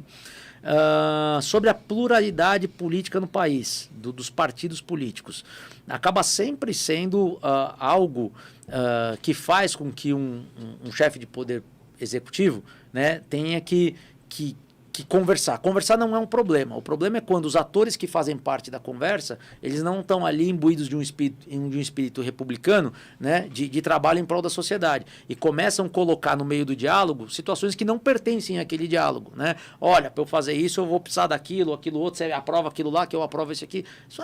Isso não devia existir na política. Ah, Daniel, mas você vive em que mundo? Eu vivo num mundo que eu sei o que está colocado, mas também sei o que deveria ser, né? A política deveria ser algo muito tranquilo, né? Óbvio, lógico, de fácil acesso, com clareza límpida para quem quiser participar e entender, porque nada mais é do que um trabalho na administração pública, entender aquilo que deve ser feito em prol de uma sociedade. Então, de fato, essa pluralidade, não só a questão da sigla, mas quem muitas vezes está à frente dessas siglas e a forma como quer trabalhar, atrapalha demais a construção de qualquer projeto, seja de legislação, de condução de cidade, qualquer outra coisa que a gente imagine. Mas eu coloco na conta muito mais dos atores aí, né? O ser humano, né? O probleminha está sempre no ser humano, né? Porque certeza. Gente boa tem em todos os partidos e gente ruim tem em todos os partidos, com qualquer segmento da sociedade. Tenho certeza que tem um monte de arquiteto competente e tem meia dúzia lá que dá trabalho para o conselho. Na engenharia, a mesma coisa. Advogado, então, nem se fala, né? Seres humanos, né? Seres humanos, né? Então, na política não é diferente. Tem a turma que tem consciência, que trabalha para o bem, que está preparado para o mistério, e tem uma turma que também dá trabalho, né? E aí acaba aparecendo mais, né? Isso aí. E agora, trazendo um pouquinho para dentro do escritório, né? Mas, assim, para a parte do direito, a legislação dentro do escritório, como que você enxerga, né? Eu enxergo hoje que o direito e a engenharia e a arquitetura são profissões irmãs. Ninguém trabalha sem um advogado e, em muitos casos, o advogado precisa, com certeza, de um profissional técnico por trás, né? E aí a gente tem, para muitos, o conhecimento da legislação. O profissional, né, que o nosso intuito aqui é capacitar o arquiteto, capacitar o engenheiro. Como que é importante ele olhar para o escritório dele como um todo, do olhar jurídico, né, da situação. Um bom contrato, né, ter o conhecimento da legislação, tudo que vai impactar. O direito do consumidor, na hora que ele pega a casa, está tudo preparado, né? Até onde vai o dever do profissional, o direito do cliente. Conta um pouquinho para gente. Muito legal, muito legal. A gente, muitas vezes, algumas pessoas olham, e falando um pouquinho da profissão da advocacia, Sim. né? Mais de 15 anos de advocacia, você olha para o advogado e fala assim, advogado é um dinheiro ruim, né? É um dinheiro que você joga fora, que você gasta com o advogado, né? Depende da visão, né? Se muitas vezes, depois que está tudo errado, você vai contratar um advogado para apagar um incêndio, né? O advogado não é milagreiro, não é mago, ele não vai conseguir, né? Não tem bola de cristal. Não tem bola de cristal, é muito complicado, né? Agora, boa parte, né, dos empresários, eles têm uma outra visão, né? Tem muita gente que não dá um passo sem conversar com o advogado, porque ele entende que a assessoria jurídica, ela é tão necessária como qualquer outro insumo da tua produção, aí, se numa indústria ou dentro de um processo produtivo. Por quê? Porque ele vai te evitar muitos problemas lá na frente. Além de, em muitas situações, vai te gerar uma economia, inclusive. Não é só evitar o problema, mas vai te dar um caminho jurídico que vai trazer economia no teu processo, né? De criação, de execução, enfim, qualquer outra coisa. E dentro disso você tem as ferramentas e os ramos do direito, né? Então, hoje, aí para ser um pouquinho... O direito ele também evolui de acordo com a demanda da sociedade e a gente acaba tendo algumas ramificações, né? Então, nós temos hoje o direito imobiliário, né? Que atende especificamente a questão do mercado, da construção civil, a parte de contratos, civilistas, né? Então, um engenheiro, um arquiteto, quando você vai fazer o teu contrato com o teu cliente, né, você é uma prestadora de serviço para ele. Como prestadora de serviço, aquela relação tua com o cliente, ele sendo o consumidor final, ela vai estar marcada por outra seara do direito, que é o direito do consumidor, né? E o teu cliente, se ele não for consumidor final, né, mas ele for vender para alguém depois, ele também vai estar sujeito a essa seara do direito do consumidor, que tem um regramento diferente do direito civil, do direito comum. Então, que é sempre mais, deveria ser pelo menos mais benéfico, né, ao consumidor, né? E isso é bom, né? Porque o Código do Consumidor não é que a visão dele é para beneficiar o consumidor. Eu acho que a visão essencial aí do Código do Direito do Consumidor é proteger o bom prestador de serviço, né? É elevar a régua do mercado. Né? E justamente aquele que não é um bom prestador de serviço, que não atende aquilo que a legislação prescreve e obviamente não atende os direitos do consumidor, da informação num serviço de qualidade, naturalmente ele vai ficar para trás. E você prioriza quem? Quem tem uma boa qualidade, uma boa condição de prestar o serviço, né? Você tem dentro disso tudo o direito tributário, por exemplo, que é através de um planejamento tributário, que é diferente de dar pernada no fisco, né? Você planejar, entender quais os caminhos que a legislação te proporciona, você muitas vezes vai encontrar economia, né? Na forma de formatar um negócio, né? No modo de formatar um negócio, para não ser redundante aqui, por exemplo, né? Obviamente o direito do trabalho, né? Se você for contratar pessoas que vão trabalhar para você, é outro regramento. Então, é muito importante você estar assessorado por bons profissionais, né? E que te deem essa tranquilidade para você botar o teu produto no rua e realizar o teu trabalho de forma tranquila, né? E sim, a gente caminha muito próximo, né? Muitas vezes nos processos, existem processos a ter demandas relativas ao imóvel. O imóvel não foi entregue da forma como foi prometido, pactuado. Quem é que vai fazer essa análise? Não é o advogado, é um perito. Né? E normalmente o perito ele tem uma formação técnica e muitos deles são engenheiros, por exemplo, né? E é muito engraçado que no direito, Carla, quando existe alguma matéria que é de ordem técnica, o juiz, né, que é quem dá a canetada e que resolve, ele não delibera sem o parecer técnico do profissional competente. Por quê? Às vezes mais de um profissional, sim, né? Sim. Envolvido, né? Exatamente. Por quê? Porque ele não tem a expertise necessária para analisar aquilo. Ele precisa chamar quem conhece. E aí vai chamar um engenheiro, né? Que é o perito de confiança do juízo, nomeado pelo juízo. As partes podem nomear assessores para acompanhar o trabalho, né? Um engenheiro da parte A, outro engenheiro da parte B, vão produzir laudos também para contestar ou para validar aquilo que foi feito pelo perito do juiz. E aí, com base nesse laudo, nessas informações técnicas que o juiz decide, mas ele não pode decidir sem o laudo técnico, né? E aí a gente falando aqui da similitude das profissões caminhando junto em diversos segmentos, diversas esferas, né? Então, eu aconselho muito, né, sempre buscar profissionais capacitados nas mais diferentes áreas para fazer aquilo que precisa fazer. Então, você vai construir uma casa, você contrata um arquiteto, contrata um engenheiro, para começar, né? Não, eu desenho, deixa para mim aqui que eu faço, aqui tem um mestre de obra aqui bom, que fez há 20 anos que ele faz casa, eu dou na mão dele, ele vai, ele executa. Cara, não faça isso. Não faça isso hoje. De novo, toda Mas olha, eu vou dizer uma coisa, na verdade, isso é o que a gente mais escuta, né? Então. É ruim também, porque que nem o que você está dizendo é o que deveria acontecer. Só que, assim, até é o nosso propósito com o Pode Construir. Por quê? Porque tudo isso gera um custo. Né? Gera você sair da informalidade, aí você começa a pagar uma quantidade de impostos que acontece, né, no nosso país. Quando você vai para a formalidade, que é o correto, você acaba competindo com o mercado, né? Você coloca tudo isso, é o que você falou. O Código do Consumidor, ele vem para beneficiar quem tem qualidade e tirar quem não tem, né? Então, tudo bem, esse profissional, ele chega aqui. Só que nós temos um consumidor que quer qualidade, mas não quer pagar por essa qualidade. Esse é o grande problema, né? Ele quer tudo. Nós queremos tudo do bom e do melhor. Mas primeiro que, assim, eu não tenho dinheiro para pagar isso, mas eu quero. Eu falo que é a criança mimada. Eu quero, mas não quero pagar e vai buscar meios para conseguir aquilo, driblar, porque a gente passa isso em obra. Quantas coisas, né? Eu vou falar por mim, pelos meus anos de obra. Quantas situações eu passei que eu tive que muitas vezes pôr do meu bolso. Porque a gente tem, né, todo um nome a zelar, todo um projeto que a gente construiu e que às vezes vem um cliente que no fim quer dar uma despertinho também e quer levar vantagem em tudo. Tem. Porque você não adianta. A lei diz assim, olha, se o cliente não quer fazer do jeito que você está dizendo, você tem que abrir mão dessa obra, você tem que rescindir um contrato com o seu cliente, né? Mas, poxa vida, a gente por várias vezes tenta fazer, olha, não faça isso, vai por esse caminho. É muito difícil. Aí a gente volta aonde? A cultura, a educação.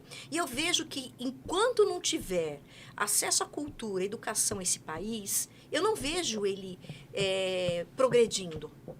Porque não adianta, você continua conversando com pessoas que não têm cultura. Né? Eu falo que sempre tem aquele que quer levar vantagem em tudo. Então, por muitos momentos, é até você que tem uma seriedade, você que tem aí, né, quer realmente fazer bem o seu papel, você se desmotiva. Né? Acho que você deve entender perfeitamente bem isso, né? Você se desmotiva porque tem pessoas envolvidas no processo, porque por mais que você fale, por mais que você... não dá. O cara te vence pelo cansaço. Sabe? E eu entendo. E também entendo que a gente só vai mudar fazendo a resistência, né? De cada vez mais tentar fazer o certo e cada vez... exatamente. E mudar a cultura, né? E o poder público, ele tem um poder nisso tudo, né? De realmente, na parte educacional, na parte cultural, né? E de mostrar como se faz o certo. E mostrar que o barato sai caro. E que muitas vezes o barato sai caro. E eu não estou aqui fazendo um discurso utópico, porque também tem uma parcela da população que a gente entende que muitas vezes não tem o recurso necessário para contratar os melhores profissionais, mas aí o poder público, ele também tem como... Ele tem para oferecer. Claro que ele tem. Ele tem como fazer ferramentas, linhas de projetos minimamente executáveis, prontos para determinado tipo de habitação, de linhas populares. Existem, por exemplo, entidades que dão suporte e atendem tanto ONGs, mas a própria OAB, o suporte que a OAB está em processos para aqueles que necessitam de processo e tudo mais, o advogado tem a Defensoria Pública, não estou falando especificamente aqui da área de direito imobiliário, mas existem ferramentas que podem ser pactuadas via poder público com a sociedade, com o terceiro setor, para dar o acesso a bons profissionais, para que as pessoas possam fazer e possam fazer direito, né? E aí essa cultura, ela precisa ser mudada, né? Do entendimento do que muitas vezes não é um gasto e sim um investimento. Exatamente. Né? E que a dor de cabeça é muito maior, principalmente quando se fala em obra, né? Principalmente quando se fala em obra. Tinha uma propaganda de uma empresa de produto da construção civil, e aqui não vou fazer o merchan para ninguém, mas eu lembro que a propaganda era muito engraçada, né? Porque pegava eram duas amigas conversando no trabalho e uma começou a contar um problema que ela estava vivendo de uma infidelidade matrimonial. E ela dizia assim, que amiga, você não sabe. E começa a chorar. Eu peguei o meu marido me traindo com outra pessoa e começava a chorar. E a outra olhando assim para o nada, olhar distante. E aquela pessoa desabafando, chorando. Foi uma tragédia, ele saiu de casa, ele me abandonou. E a pessoa olhando para o nada, assim. E aí daqui a pouco essa outra pessoa que estava olhando para o nada via interagir e falou assim, nossa amiga, que triste, né? Ela falou assim, mas e você, por que você tá assim? Ela falou assim, não, você não sabe, tô com vazamento lá em casa. Aí a outra que tava contando da história matrimonial falou assim, nossa amiga, você tá com vazamento, problema na obra, e eu aqui te incomodando com bobagem, né, e tal. E era engraçado porque eles queriam chamar a atenção para os problemas que você tem numa obra quando você não faz aquilo da forma mais, vamos dizer assim, com produto de qualidade, ou não tem um projeto, ou não, enfim, que a obra traz muita dor de cabeça, né? Claro que é uma piada, é uma anedota, né? Nada se compara, obviamente, a uma tragédia familiar, né? Mas a ideia era ser bastante jocoso ali daquela propaganda. Foi bem. Então, foi bem, exatamente. Para mostrar a importância de muitas vezes, foi né? Mostrar que às vezes o barato sai caro, né? Sim. Então... E quando você fala até em cultura, né? Também do sistema de ensino, tá muito difícil. Sabe? A gente vê o pessoal indo para o mercado de trabalho, a gente vê hoje empresas substituindo pessoas com muito conhecimento, mas porque ela precisa por causa da sua folha de pagamento, enfim, ou ela faz isso porque ela quer ganhar mais. Eu diria que, em muitos casos, ela quer realmente trazer profissionais que sejam mais baratos, né? Sai mais caro. Sai mais caro, mas, enfim, mas não estão muito preocupados. Até uma situação que há um tempo eu passei atrás, a gente está falando, quando você fala de AOB, a gente outro dia falando de CREA e de CAL, né? Cara, eu fui fazer uma consulta no CAL, as 3 ligações, as 3 pessoas que me atenderam, a mesma pergunta que eu fiz foram 3 respostas diferentes. Não dá para entender. Peraí, então, qual caminho eu vou seguir? Quem é que está certo? Né? E tenho certeza que se eu ligasse uma 4ª vez e uma 4ª pessoa, ia falar uma outra coisa. Né? É a mesma coisa você ir no médico e cada um dá um diagnóstico de um problema e caramba, de uma coisa que às vezes é óbvia. Né? Então, eu vejo muito isso.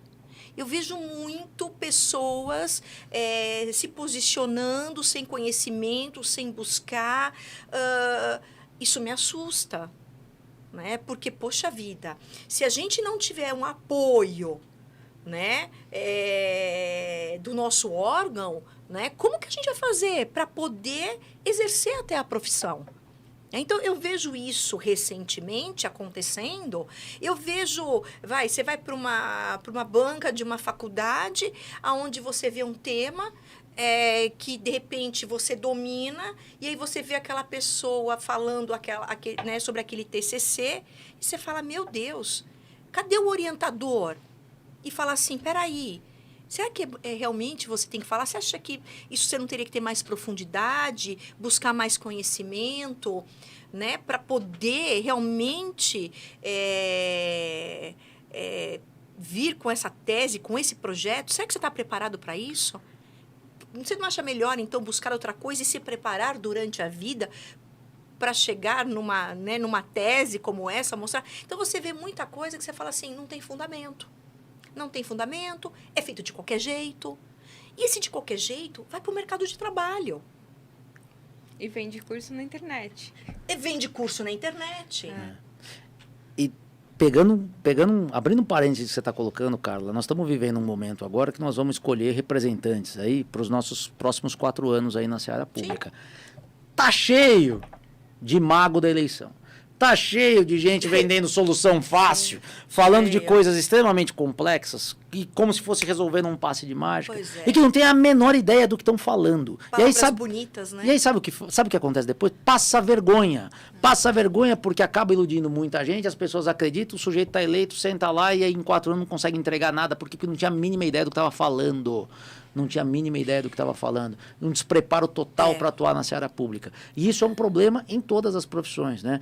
E a gente tem visto isso no Brasil, e aí os órgãos de classe deveriam exercer a função, obviamente, de fiscalização e de fazer uma regulação, né? Obviamente, para que proteja a sociedade dos maus profissionais, né? Dos maus profissionais. E aí a gente volta, né? Acaba sendo um ciclo vicioso. A gente fala da questão do conhecimento, da forma como essa geração entende hoje o que é o conhecimento, da instantaneidade de tudo. Tudo tem que ser muito rápido. É um intensivo, você resolve a tua vida. É o vídeo do TikTok, você vira o PhD na arquitetura, agora eu já vou fazer o Taj Mahal. E, enfim, assim... É assim, né? É claro que tem os jovens que são muito bons. Claro. Isso não se questiona, né? Tem um pessoal indo para o mercado de trabalho que, além dele ser 100% digital e tecnológico, ele tem um raciocínio, porque ele usa essas ferramentas em pró né, ao conhecimento, ele é engajado, ele realmente tem profissionais muito bons, que buscam ferramentas de gestões, buscam ferramentas que é o quê? Para otimizar, facilitar. Né? Só que a gente vê num processo que tem muitas pessoas que buscam milagres, não buscam soluções. Né? Elas querem uma solução para o problema financeiro dela, mas ela não se compromete no processo de uma solução. Elas não fazem isso. Elas não querem pegar, ir lá no mercado, comprar o melhor fubá, chegar em casa, preparar, pôr... Né, passar por todos os processos até o bolo ficar pronto, né, e fazer a receita direito. Não, é muito, assim, eles querem tudo, é muito imediatista, eles ficaram muito imediatistas. E isso também é algo que eu fico observando, porque não tem como ser assim. Não dá para ser assim. Né? Em alguns segmentos, eu acredito que consigam algumas soluções, mas não dá. O próprio cliente, eu cheguei uma vez para um cliente, e até obviamente que ele, né, a nossa obra se encerrou por ali, mas eu falei, fazer uma casa não é fritar um pastel. Né? Eu tive que chegar a esse ponto, porque assim, o cliente ele acha que ele está no direito dele, que ele tem, no tempo dele, na pressa dele. Você vai lá, olha, a gente precisa resolver isso, olha, a gente precisa fazer aquilo. E assim, ele só pode, por quê? Porque, outra coisa também, a semana inteira ele trabalha e ele só pode ver a casa dele de fim de semana. É um erro. Eu acho que o profissional da arquitetura não tem que trabalhar de fim de semana e de feriado, aos feriados. Ué, é jornada de trabalho? É jornada de trabalho. A gente tem que cumprir, todos somos iguais, nós somos todos seres humanos. E outra, o cara quer que você tá lá na casa dele 9 horas... porque ele acordou, né? Não, depois das 9, porque é o horário que eu acordei.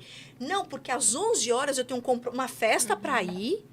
Quer dizer, ei, cadê o valor do profissional, que é o que a gente fala? Para. E se acabar indo, porque você não quer se indispor com o cliente, porque de repente o cliente vai achar um outro profissional que faça tudo o que ele quer. Tá errado. Olha, tá começando tudo errado. Não tem que fazer o que o cliente quer. Quer dizer, então, que se eu tiver com uma dor de dente ou...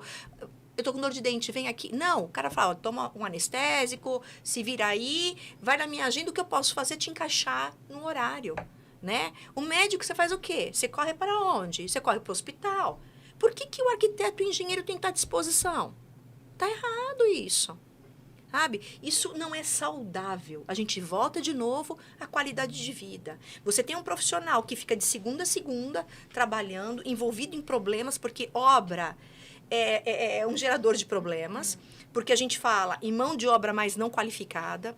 A gente vê um mercado que o jovem, ele não vai querer pôr a mão na massa. Você acha que ele vai querer estar lá na obra carregando saco de cimento? Não, se ele tem o digital na mão, ele pode ganhar dinheiro com o digital.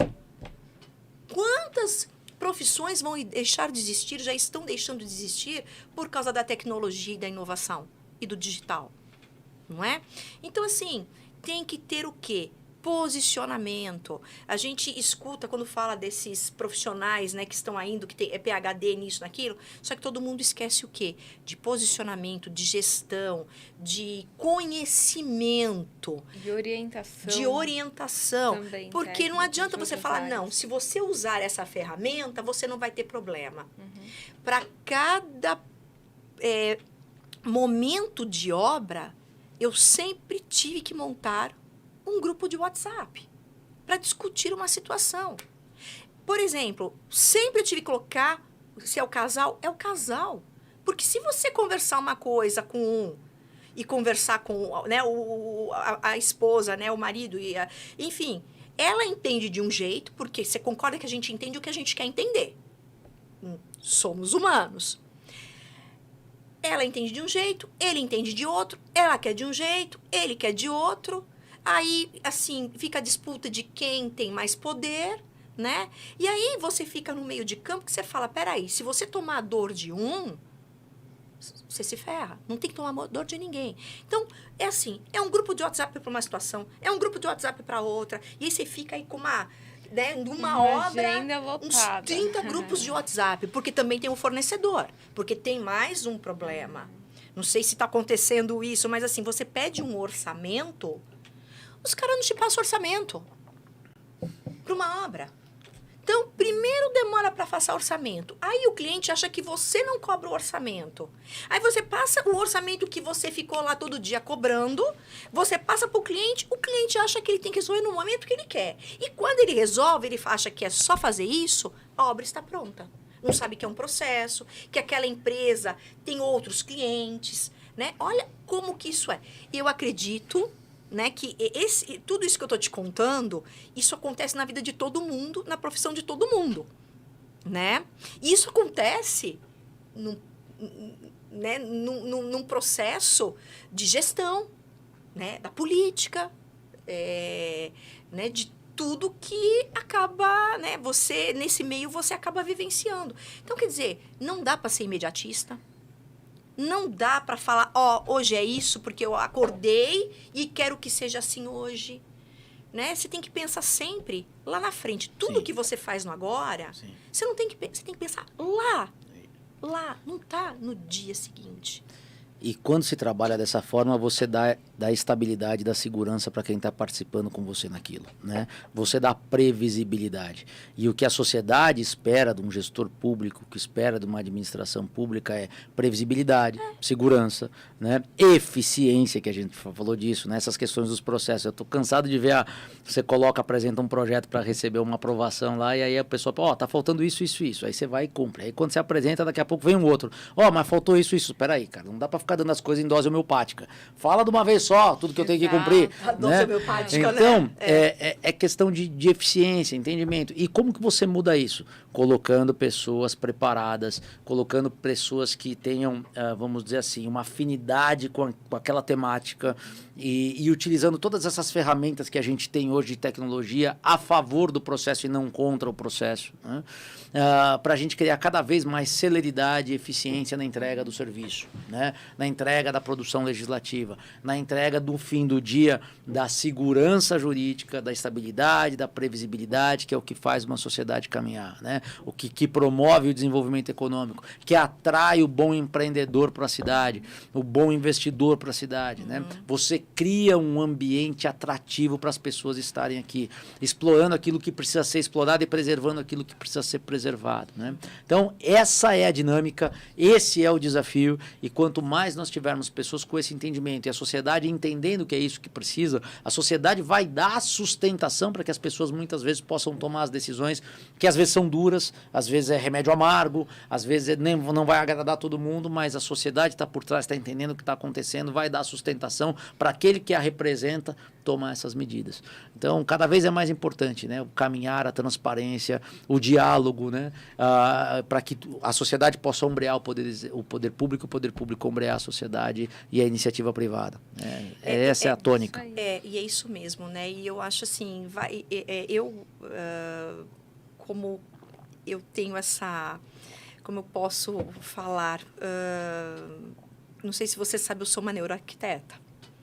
Então, eu fui estudar, né, além de ter estudado um pouco mais essa parte da psicologia do ser humano, eu fui estudar como é a ação e reação do ser humano, né, através do cérebro, das reações, dos hormônios, enfim. Nós somos resultado das nossas reações químicas. E quando eu até falei sobre o de segunda a sexta, que, né, não trabalhar no fim de semana, nosso cérebro ele tem um time de produtividade. Né, de manhã, a serotonina, entre outras ativações hormonais que geram o quê? Aonde? Na nossa alimentação, no nosso local de trabalho, enfim, é uma somatória e o mundo hoje está um pouco mais atento a isso. Se você, é algo que eu sempre cito quando eu posso nos episódios do podcast, quem tem acompanhado nossos episódios talvez fale, poxa, a Carla está repetindo isso, mas eu acho que é interessante porque assim, hoje, no mundo se fala em neurociência e arquitetura. A neurociência integrada na arquitetura. Por quê? Se você não tiver uma qualidade de vida como ser humano, você não é produtivo. Né? E aonde eu quero chegar? A gente vai, tudo que às vezes a gente precisa de um órgão público, vamos lá na prefeitura para ter um atendimento com alguém lá. Você chega lá, o cara tá de cara feia. É até bom hoje ter muita coisa online, né? Porque você não vê, a pessoa ela não está lá para ajudar a resolver, a maioria das vezes. E eu até entendo, né? Primeiro, muitos às vezes lá porque foram profissionais concursados. Estão lá, estão com dinheiro ganho, trabalham quando quer, né? Enfim, eu entendo também que ele tem uma carga que ele traz emocional de dentro de casa. Né? Eu falo que é uma bola de neve. Então, como neuroarquiteta, e o foco no bem-estar hoje, eu vejo que ele é fundamental para a produtividade. Se você não está bem, nada vai bem. Né? Eu acredito muito, a física comprova isso, nós realmente atraímos o que frequenciamos. Né? Aqui, ó, isso é frequência, tudo é frequência. Né? Então, eu vejo que falta um pouco também de dedicação com as pessoas que estão lá. Uma orientação, ter uma pessoa, eu não sei se existe isso, tá? Dentro de uma prefeitura que tem um viés, uma preocupação em qualidade de vida daqueles profissionais, porque eu vejo que tudo é obsoleto, você entra num ambiente que é feio, é tudo deteriorando, é tudo velho. Isso influencia muito. Influencia muito, é falta de conceito de quem está à frente de processos, né? Porque você está fazendo gestão de pessoas. São seres humanos que estão ali. Durante a minha campanha de prefeito em 2020, eu fazia reunião com parte do funcionalismo público da prefeitura, que são pessoas extremamente capacitadas, trabalhadoras, que têm um espírito de serviço dentro de si, e eu ouvia coisas alarmantes, assustadoras, sobre essa questão mesmo do quadro criado, né, por alguns determinados atores em alguns anos no poder público que levaram a essa condição. Então, é responsabilidade do gestor também, né? Fazer vamos dizer assim, essa gestão de pessoas. E a gestão de pessoas mesmo, né? Entender como você melhora a qualidade de vida dessas pessoas, a qualidade de trabalho, como você dá o ferramental para isso. E aí, a partir disso, tendo essa estruturação, você vai conseguir, e assim em todo lugar tem, né?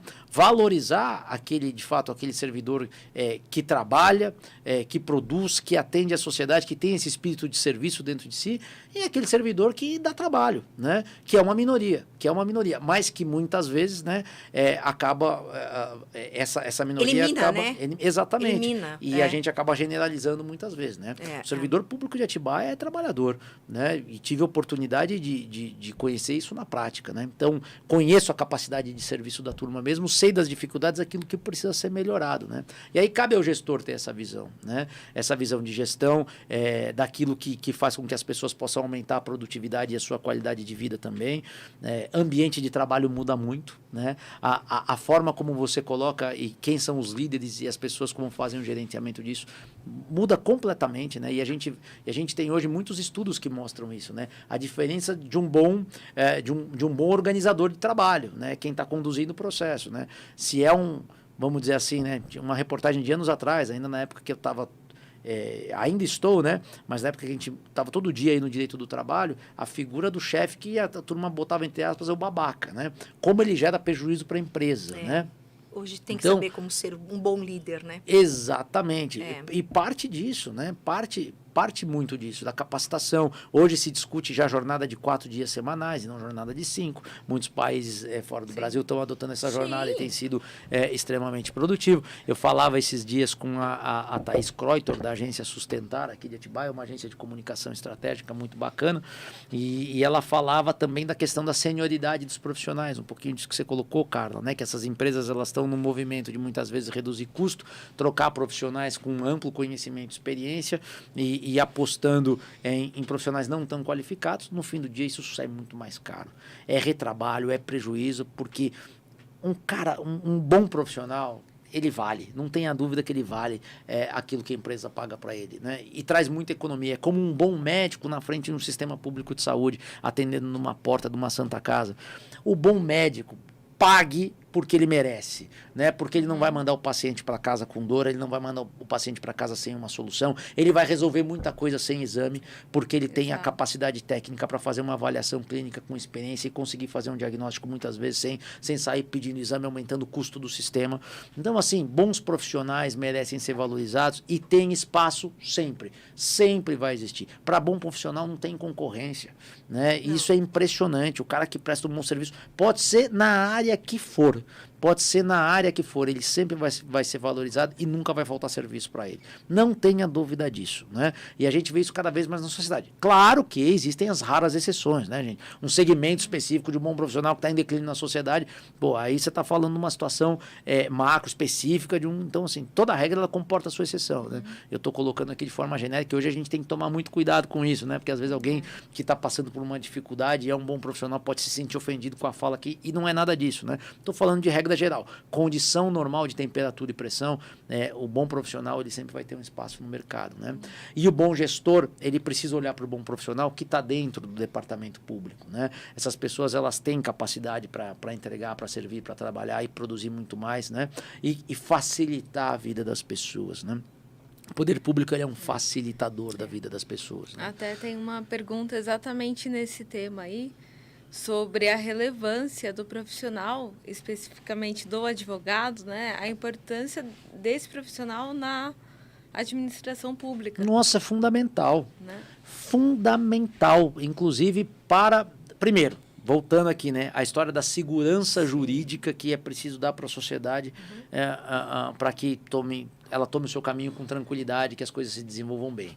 Tudo passa no departamento jurídico.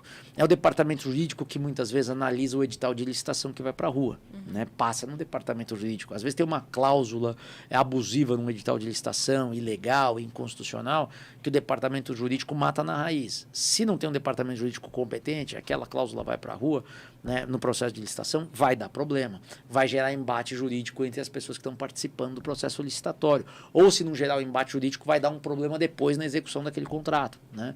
Então é fundamental, é fundamental. Além disso, está lá no departamento jurídico os procuradores, os advogados públicos que vão defender o poder público ou vão promover as ações pelo poder público, né? Muitas vezes ação de cobrança de tributos atrasados por um devedor contumaz que não é aquele simplesmente que não tem a condição de pagar o tributo, é aquele que deixa de pagar o tributo porque ele faz o dinheiro render em outros lugares, né? Na hora que ele for fazer o empreendimento, ele paga, né? Exatamente, né? Então, são medidas, e tem um advogado lá para defender sobre isso, tantas ações que envolvem o dia a dia de uma administração pública, são pessoas extremamente qualificadas, que estudam muito, se atualizam muito para poder prestar um serviço de qualidade.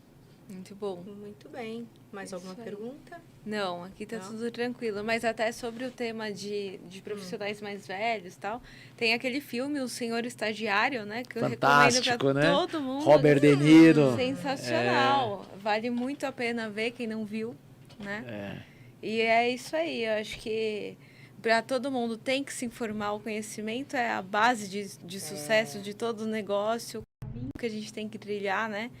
E, assim, ter profissionais juntos, né? da engenharia e arquitetura, a gente já falou várias vezes aqui, a gente Sim. não é concorrente, a gente é parceiro. E ter o advogado, que no meu escritório tem assessoria jurídica, toda decisão que a gente vai tomar tem um conselho, né? Tem um aconselhamento, ou às vezes até a nossa advogada, ela mesma que cuida. Né? A gente Faz muito bem, Priscila. deixa tudo para ela resolver. Até a gente brinca, ó, deu B.O., chama ela, vamos lá. Tá vendo? Mas é isso aí. assim, né? É isso aí. É admirável, viu? A Pri é uma pessoa assim que... Eu falei que, além do meu santo bater com dela, falei que a minha intuição foi perfeita quando eu falei, vem comigo, e ela falou, eu vou. Que legal. É muito bom, né? Mas queria agradecer Imagina. você por ter vindo aqui. Te admiro muito, sei que você é uma pessoa realmente muito séria. Você tem um comprometimento muito grande, né, com o próximo. Você é uma pessoa do bem. E, enfim, te admiro demais como ser humano, como pessoa. Você tem todo o meu respeito. Não sou viu? merecedor dessas palavras aqui. Vou me enfiar embaixo da mesa aqui, Não, Carla. Para com assim, isso. Não, pelo amor. É bacana, né? Saber que a gente tem pessoas como você que, de uma forma, fazem parte de um todo, né? Muita gentileza da sua parte. Vou te cortar. Para de falar que eu de verdade vou estar embaixo da mesa aqui. Ó. E é isso, né, Pri? É isso aí. Aqui também no chat a gente tem muitos parabéns, né? Agradecendo o papo que a gente teve. O pessoal ficou feliz da sua participação, a gente também. Muito obrigada. Eu que Muito agradeço, muito bacana o bate-papo. Parabéns pelo projeto de vocês. Eu acho que esse tipo de conversa ajuda muito as pessoas, os teus espectadores aqui, né? E ouvintes também do podcast, a entenderem parte do processo de construção, Sim. a importância de se lidar com várias disciplinas que envolvem aprovações de projetos, execução de obras e tudo mais, né? Afinal de contas, a gente não vive mais num egocentrismo, a gente vive num ecossistema, né? Sim. Então, eu falo que o mundo hoje é um mundo de ecos e não de egos mais. Exatamente. Para poder estar inserido no processo. E né? esse processo que vocês estão conduzindo hoje aqui vai trazer lucidez, vai trazer esclarecimento, vai mudar a cultura, né? Então, assim, Devagarzinho a gente devagarinho. Se a gente transformar uma pessoa, né? Ou conscientizar, ou puder ajudar uma pessoa, a gente fica feliz, não é? Mas não tenha dúvida. Até não porque tenha essa dúvida. pessoa também ajuda a gente, né? Eu falo que é uma troca diária e a gente tem que, além de falar, a gente tem que escutar muito também, né? Então, isso é muito importante hoje, né? Não, Mas ouvir é sempre mais importante que falar, Sim, né? Então, por isso são dois aí. ouvidos, né? E uma boca, né? Mas é isso aí. Muito Tá bom? legal, muito obrigado. Obrigada, viu? Contem sempre comigo, sempre à disposição. Eu fiquei muito feliz de participar com vocês. ótimo. Parabéns pelo projeto e muito sucesso. Obrigada. Obrigada para nós. Bom, pessoal, acabamos hoje esse papo delicioso com o Daniel, porque assim, falar de lei, né, é complicado, né? Mas a gente precisa saber, até para a gente ter um pouco de paz e também qualidade de vida, né, Pri? Com certeza, né? É isso aí. E poder construir. E poder construir. Com certeza. a gente E vai viver construir. melhor. Bom, enfim, olha quantos benefícios, né? É isso aí, pessoal. Obrigada, uma boa noite. E até o próximo episódio, né? O 6º episódio. Sexto episódio. Quem será que vem por aí? Hein, Pri? Não sei ainda. Vamos ver. Surpresa. Boa noite, pessoal. Boa noite. Tchau, tchau.